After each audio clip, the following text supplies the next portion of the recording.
Hey everyone, first of all, a very happy Independence Day to all of you. So today's topic of discussion will be why e-commerce companies are still running even after facing such huge losses. And we will understand this entire concept with the help of Flipkart case study.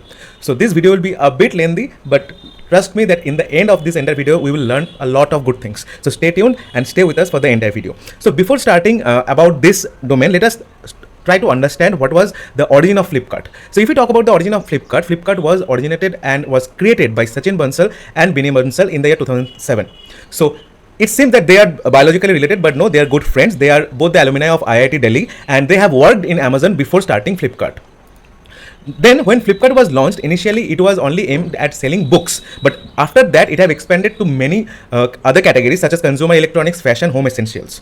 And believe me that if you are a consultant or if you are a market research analyst or if you are someone who is planning to develop a career into this consulting domain, you must read one book which is known as Case in Point. So I will just put the description of this Case in Point book in my the comment section of my video. You just can go to Flipkart. It is also available in Flipkart, and through that link you can buy that book. Under the leadership of Sachin Bansal and Binny Bansal, Flipkart reached up to a total valuation of 15 billion in 2018.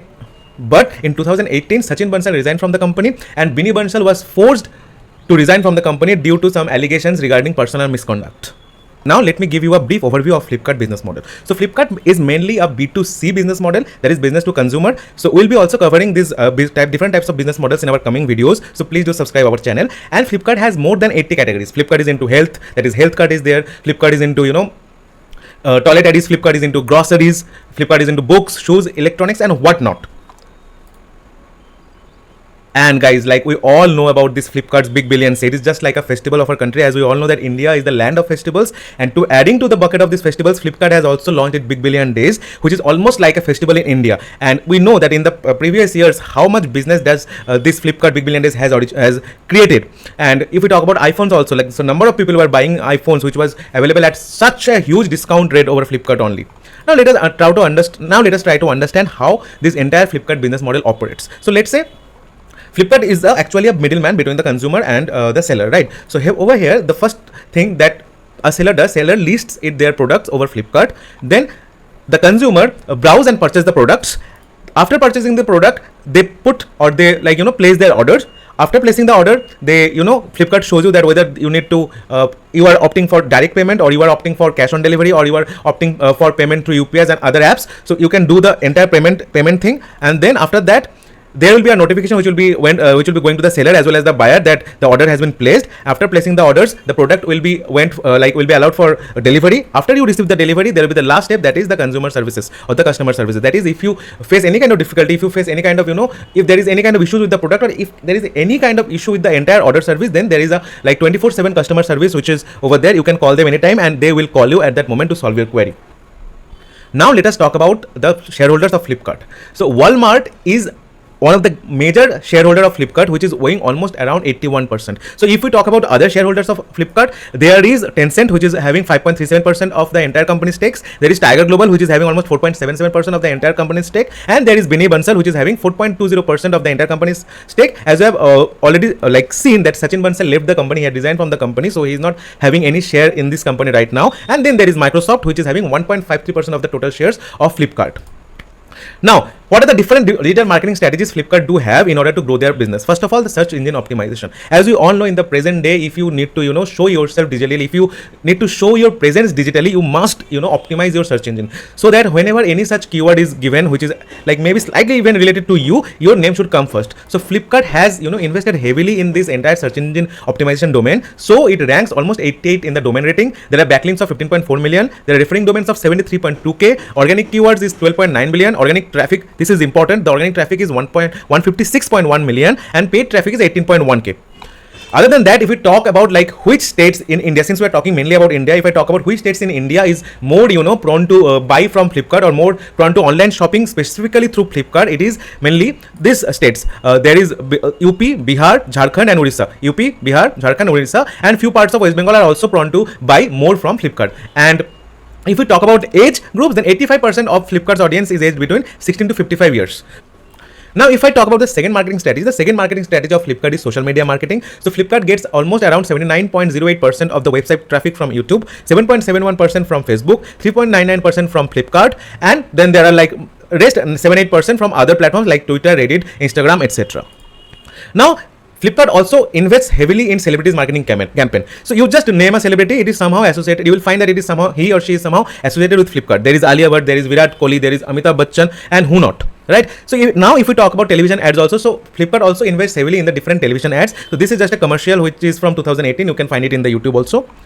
Now they are also playing a good role in affiliate marketing. So guys, do you remember that in the starting part of these slides I have shown you, and I have requested you to, if you want to become a good consultant, if you want to learn case studies, there is a book which is Case in Point and which is there in the Flipkart. So now what I will do is I will just put the link of that particular book in my YouTube video. So in this way I am affiliated, like I am creating this affiliation marketing with Flipkart. So here Flipkart will help me by earning something by giving some percentage of the product that I can like help them to sell. And you are like mainly seeing my video, so I am the author of this video, and from me you are directly going visiting Flipkart. So I'll be like earning something from Flipkart only. So this entire process is known as affiliate marketing.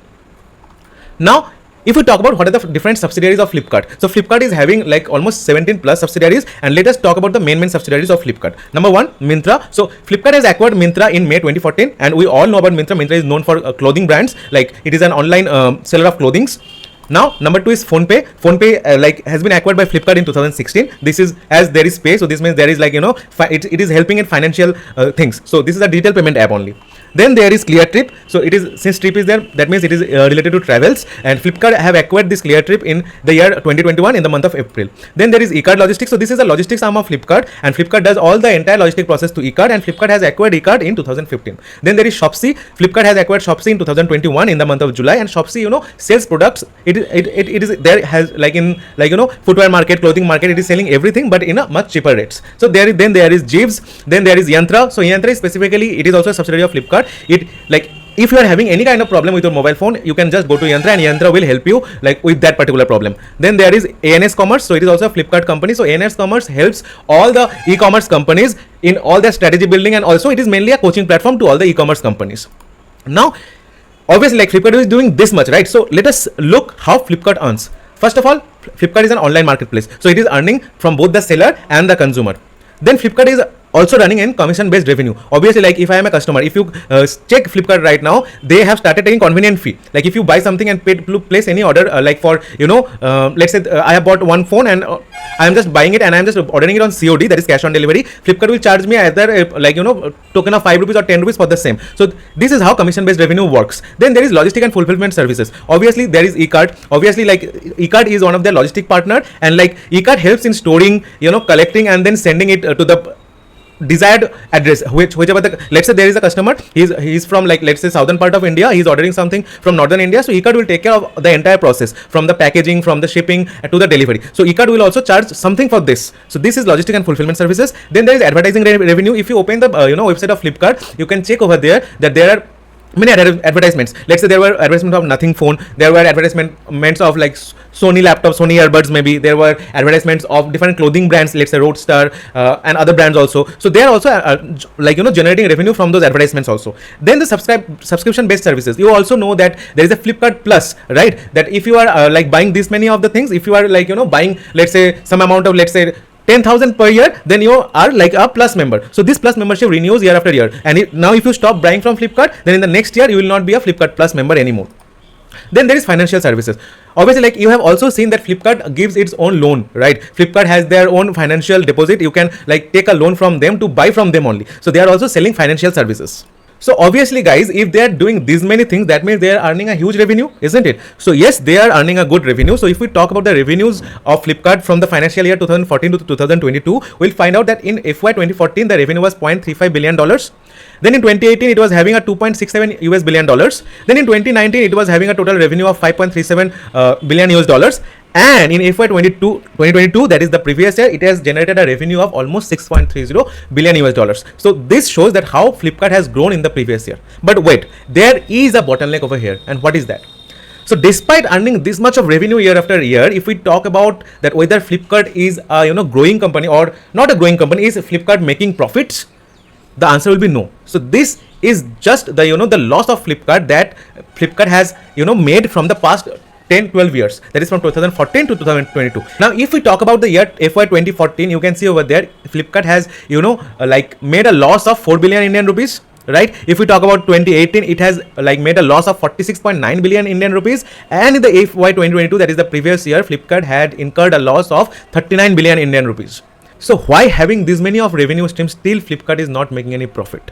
And this is not only true in case of Flipkart. If we talk about all the e-commerce companies such as Amazon, Snapdeal, Paytm, all of these companies are running under losses. If we talk about Amazon, it had made almost a loss of 5865 crores Indian rupees in the year 2019. If we talk about Flipkart, it has made a loss of almost 39 billion Indian rupees in the previous years. If we talk about Snapdeal, it is almost 186 crore in the year 2019. And if we talk about Paytm, it is almost 1171 crore rupees in the year 2019. Now the question comes that even after running into losses, why the companies are still performing? So if we talk about the ROI, so I have also talked about ROI, which is return on investment, in one of my videos. So you can check out the video. I'll provide the link below. So if ROI is less than 1, that means you are investing more, but you are getting less than what have you invested as the profit. So you should either stop the business or you should hold the business for some time. So this is why these e-commerce companies are at the holding position. They are holding their businesses because they do believe that their companies will outshine others in the coming years. So they do believe that these e-commerce companies will have a good future in the coming days. So let's see and let's find out whether it is true or not. Now if I solely talk about Flipkart, then from Crunchbase we have found that Flipkart had already raised 27 funding rounds, and they are still raising their funding rounds, and the total funding amount they have raised till date is almost $14.3 billion. So though they are running in losses, but still they are having good amount of fundings. So this shows, look, investors are clever enough, right? Investors know what will be the future of this market. So if investors are investing more and more money, that means that particular company has a good future. Now, second thing, Flipkart share price. I know that Flipkart has not been yet publicly listed company, but there was this rumor that Flipkart will be listing themselves as a publicly traded company, and maybe in the coming time we can see Flipkart as a publicly traded company. And if they are having this much of investment, then obviously their share price will also skyrocket in the coming years.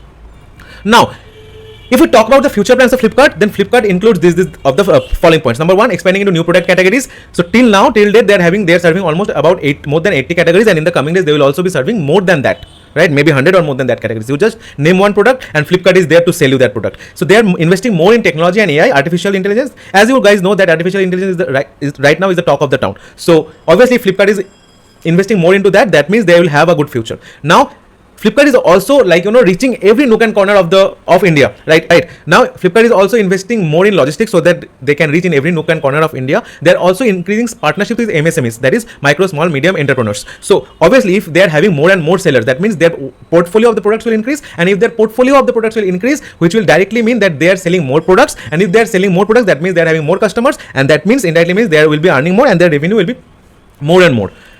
Finally, guys, this is the answer why all these e-commerce companies are still fighting even after having so much huge loss.